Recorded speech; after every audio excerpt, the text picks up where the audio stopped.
Durante a audiência pública na Câmara dos Deputados sobre o ativismo judicial e os inquéritos políticos conduzidos por Alexandre de Moraes no Supremo Tribunal Federal, o procurador Marcelo Rocha Monteiro deu uma aula sobre o ativismo judicial e explicou como ele é destrutivo para a democracia. O procurador explicou que, em uma democracia, o povo é governado por agentes públicos eleitos pelo povo e também as leis são feitas por representantes eleitos. Monteiro explicou que apenas em monarquias absolutas e ditaduras o povo é governado por agentes públicos vitalícios e não eleitos que não se submetem à vontade popular.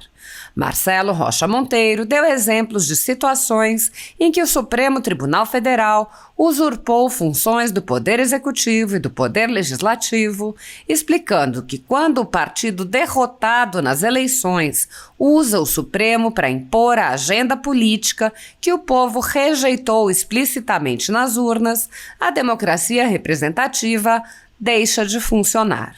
O procurador explicou que, muitas vezes, os juízes impõem políticas públicas contrárias à vontade popular expressa nas urnas, com o pretexto da interpretação da lei, onde, muitas vezes, a interpretação é contrária ao próprio texto legal.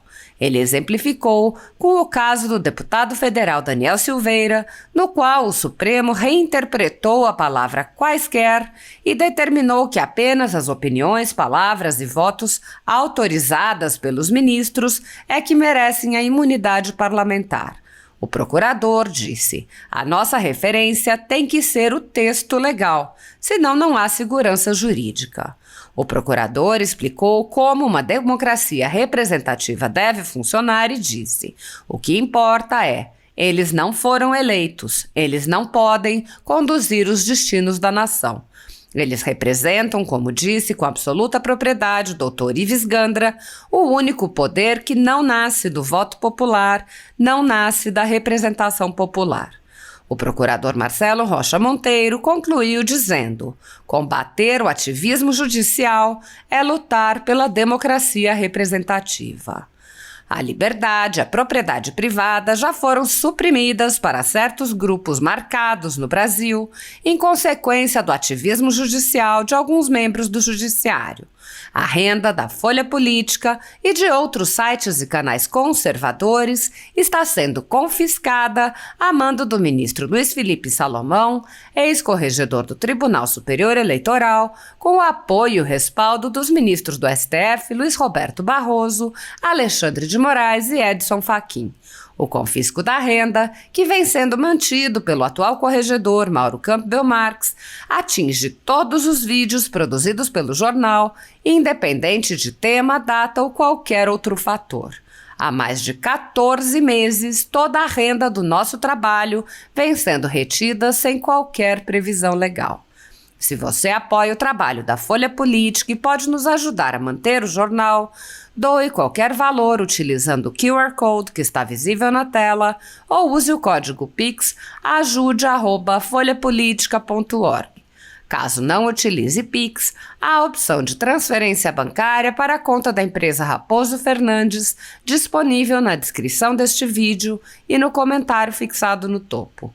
Com a sua ajuda, a Folha Política poderá se manter firme e continuar o seu trabalho. Pix ajude@folhapolitica.org.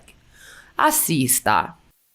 Boa tarde a todos. É uma alegria, uma satisfação participar desta audiência pública ao lado do Dr. Ives Gandra Martins, um jurista pelo qual eu tenho a maior admiração, também o Dr. Paulo Faria.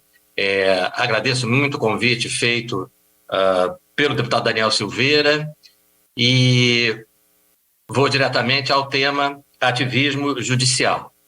A grande questão do ativismo judicial, o grande perigo que ele representa, o grande mal que ele traz é um mal à democracia representativa. Nós prezamos um regime, lutamos para que esse regime fosse implantado. Eu, por exemplo, que moro no Rio de Janeiro, me lembro que com 20 e poucos anos peguei um ônibus na rodoviária do Rio e fui para São Paulo só para participar de uma grande manifestação na Praça da Sé, onde se pedia eleições diretas já para presidente da República. Por que isso? Porque nós queremos ser governados, não, por agentes públicos eleitos pelo povo. Queremos que nossas leis sejam feitas por agentes públicos eleitos pelo povo. Nós não queremos ser governados por juízes, porque juízes são agentes públicos vitalícios e não eleitos. Quem vive governado por agentes públicos vitalícios e não eleitos é quem vive ou numa monarquia absoluta, como a Arábia Saudita, ou numa ditadura, como a Coreia do Norte. Nós lutamos pelo restabelecimento da democracia exatamente para que as leis e as políticas públicas fossem determinadas pelas pessoas eleitas por nós. Então, existe uma campanha eleitoral, né, na qual, para dar um exemplo de ativismo judicial aqui do meu estado, do Rio de Janeiro, um dos exemplos mais espantosos, né, cujo pano de fundo é o seguinte: houve uma campanha para governador do estado, o governador do estado é a autoridade eleita pelo povo, a quem cabe decidir qual vai ser a política de segurança pública. E nós tínhamos, basicamente, resumidamente, duas propostas no meu estado. Um candidato ao governo preconizava um endurecimento na repressão ao crime organizado, que é um problema seríssimo na minha cidade, na região metropolitana, no meu estado como um todo. Aqui nós temos mais de 1.400 comunidades dominadas pelo crime organizado, 80% delas pelo tráfico, 3 facções do tráfico de entorpecentes, 20% mais ou menos dominadas pela milícia. E a população mais humilde subjugada pelo crime organizado. Crime organizado no meu estado, os senhores sabem, tem como arma da preferência um fuzil. E a proposta desse candidato era que se intensificassem as ações de repressão a esse crime organizado nessas comunidades. Uma outra proposta, defendida por partidos mais à esquerda, era em sentido contrário, de que polícia não resolve, prender não resolve, e que as operações policiais, na verdade, seriam nocivas à população dessas comunidades, né? Quando a outra corrente entende que nocivo a essas populações é viver subjugada por esses criminosos. Isso é do jogo democrático, duas visões distintas de política de segurança pública. O que fez o eleitor do Rio de Janeiro optou pela primeira. Optou por uma política de segurança pública de endurecimento na repressão. O que faz um dos partidos derrotado nas urnas vai ao Supremo e pede que o Supremo implemente a sua proposta de segurança pública. A proposta de segurança pública deste partido, a proposta que foi derrotada nas urnas. E o Supremo atende a esse pedido na ADPF 635 e proíbe a polícia, sob o pretexto estranho de que estávamos numa pandemia, proíbe a polícia de realizar operações policiais, de realizar operações nas comunidades, justamente nas comunidades, onde a população mais humilde sofre, e sofre muito, e eu vejo isso há 30 anos nos autos dos processos criminais em que eu atuo, sofre nas mãos, seja de traficantes, seja de milicianos. Então, vejam, não se trata aqui simplesmente de questionar o mérito da decisão da ADPF 635, da decisão do ministro Fachin, depois homologada pelo plenário por 8-3. Não é apenas o mérito. Nós já tivemos um governador, o governador Leonel Brizola, lá pelos anos 80, 90, que adotou uma medida praticamente idêntica. Ele proibiu, na época nós dizíamos, proibiu a polícia de subir o morro, né? Embora essas comunidades não fiquem, a rigor, todas localizadas em morros. Mas ele proibiu a polícia de reprimir o tráfico. nas favelas do Rio de Janeiro. E isso significou, como está significando agora, um fortalecimento extraordinário do crime organizado. Foi quando o fuzil entrou para as páginas da crônica policial do Rio de Janeiro. Mas vejam, há uma diferença fundamental. O governador Leonel Brizola foi eleito pelo voto popular. E o que talvez seja mais importante ainda, ele tinha um mandato de 4 anos. Quando o mandato dele se encerrou, ele teve que submeter a sua administração ao crivo do voto popular. Porque ele pretendia não se reeleger, porque na época não existia reeleição, mas ele pretendia fazer, como é natural, o seu sucessor. E o que fez a população? A população mostrou a sua reprovação às medidas que ele havia adotado na segurança pública, inclusive, e elegeu um sucessor de oposição a ele. Então, isso, repito, é do jogo democrático. Quando esse tipo de política de segurança pública é adotada não por uma autoridade eleita, mas por um tribunal, e esse é um exemplo de ativismo judicial, é um tribunal usurpando uma função que é do poder executivo, determinar qual é a política pública mais adequada na área de segurança pública.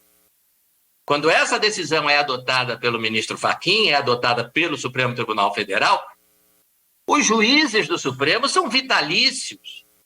Eles não só não são eleitos, como eles jamais irão submeter suas decisões ao crivo do povo. O povo do Rio de Janeiro, que eu garanto,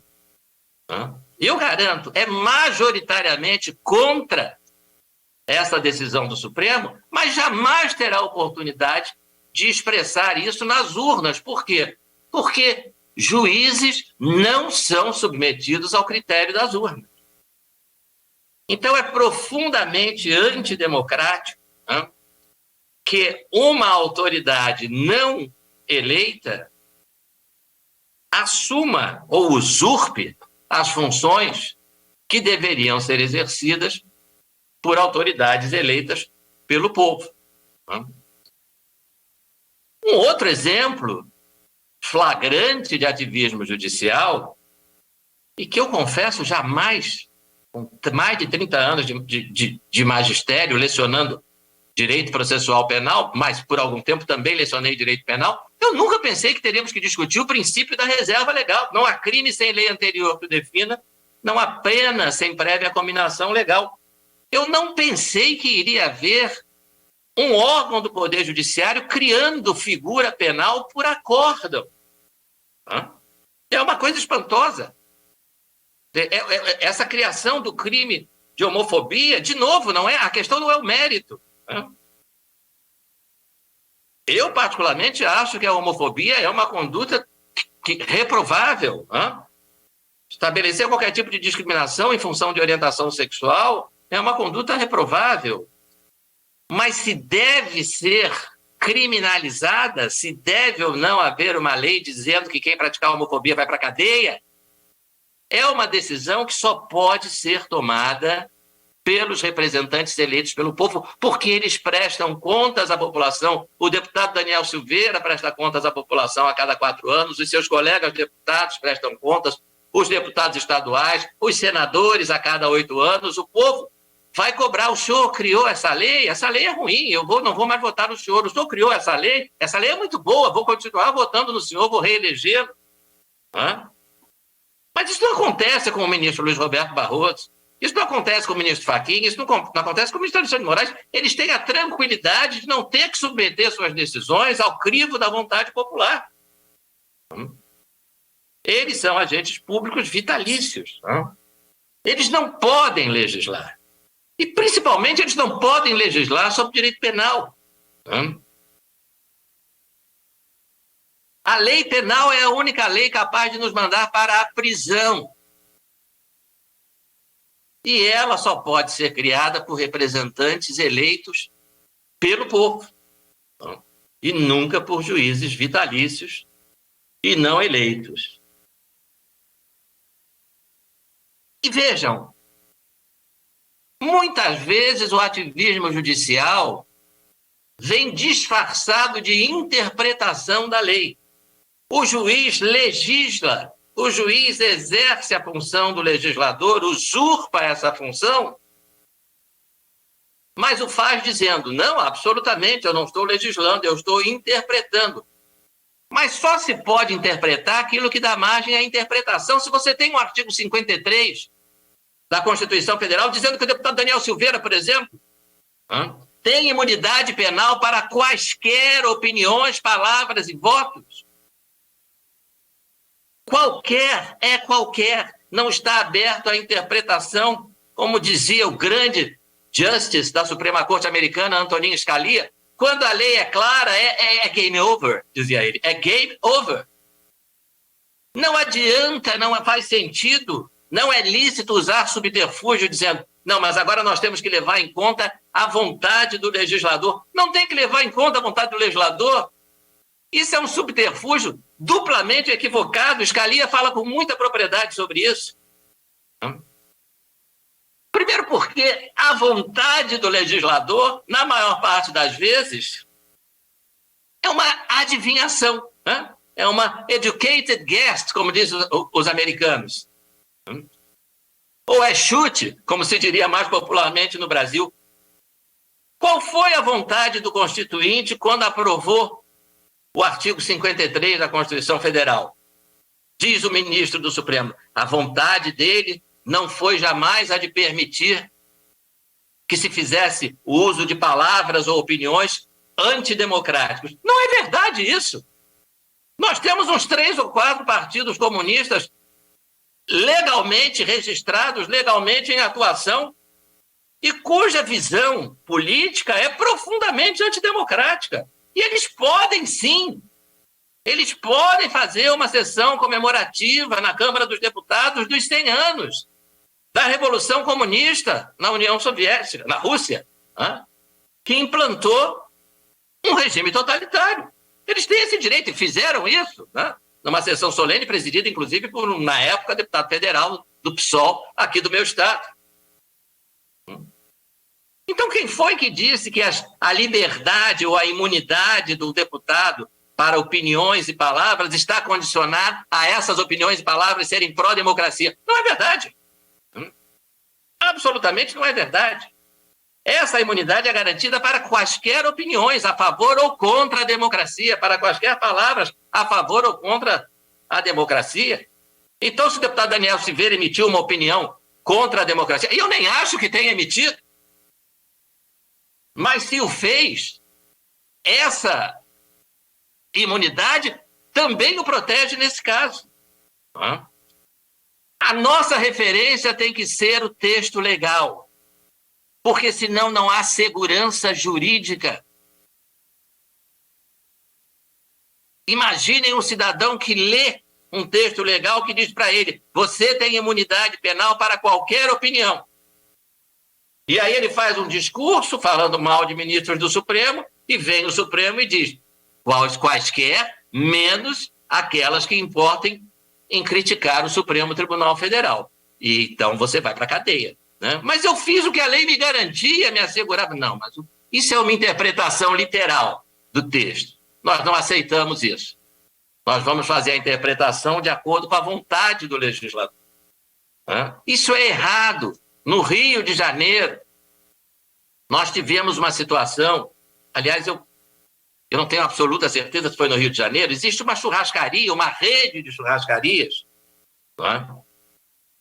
que durante a pandemia se viu forçada a demitir vários garçons, vários empregados, vários funcionários. E procedeu às demissões absolutamente de acordo com a legislação trabalhista, pagando o que tinha que pagar a cada um dos funcionários demitidos. Pois bem, foi ajuizada uma reclamação trabalhista na qual a juíza condenou essa rede de churrascarias, condenou essa empresa a pagar, se não me falha a memória, 14 milhões de reais E na sentença ela dizia: eu reconheço que o empregador pagou todas as verbas que a lei exigia que ele pagasse. No entanto, eu entendo que essas demissões não estão de acordo com o espírito da Constituição, com o princípio X ou o princípio Y da Constituição. E aí condena o sujeito a pagar 14 milhões. Ele foi condenado porque cumpriu a lei. Como é que se pode ter segurança jurídica numa situação dessas? Em que você afasta a regra expressa da lei para invocar a sua visão muito particular do que seja o princípio da dignidade da pessoa humana, o princípio da segurança pública ou da defesa da vida, princípios que podem estar presentes em legislações e em políticas públicas diferentes, porque não são questão de interpretação de lei. São questões, como disse o ministro Fux no seu discurso de posse no Supremo, de opções políticas, de opções morais. Infelizmente, eu acho que ficou só no discurso de posse. O princípio da dignidade da pessoa humana pode estar presente numa política pública de maior enfrentamento à criminalidade em comunidades dominadas pelo crime organizado.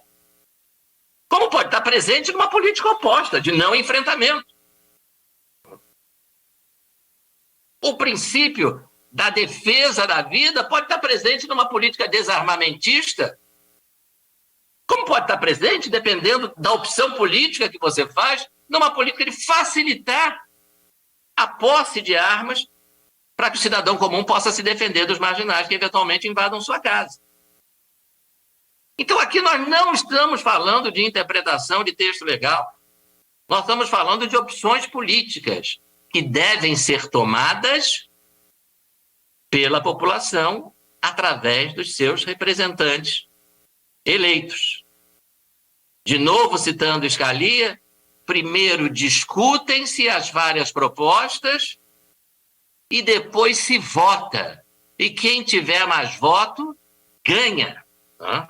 Se quem tiver mais voto foi quem propõe que a polícia não suba morro, que se respeite essa opção da maioria da população. Se quem tem mais voto é a corrente que sustenta que as operações policiais devem ser intensificadas, então que se respeite essa opção da população até que chegue um novo momento da população ser consultada. Scalia dizia: eu não quero viver num país governado por 9 juízes vitalícios e não eleitos. Lá são 9, né? Aqui são 11. Eu não quero, e olha que ele era um deles, né? Ele era um dos 9. Eu não quero viver num país governado por 11 juízes vitalícios e não eleitos. Se fossem 11 juízes conservadores, e eu me considero um liberal conservador, ainda assim eu não ia querer. Eu não quero. Não importa se esses juízes são conservadores, liberais, progressistas, socialistas, esquerdistas, o que importa é, eles não foram eleitos. Eles não podem conduzir os destinos da nação. Eles representam, como disse com absoluta propriedade de sempre o doutor Ives Gandra, o único poder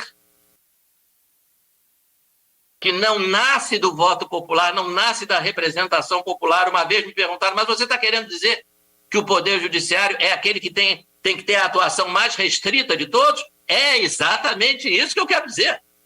É exatamente isso que eu quero dizer. Então, que fique claro, combater o ativismo judicial é lutar pela democracia representativa. Muito obrigado.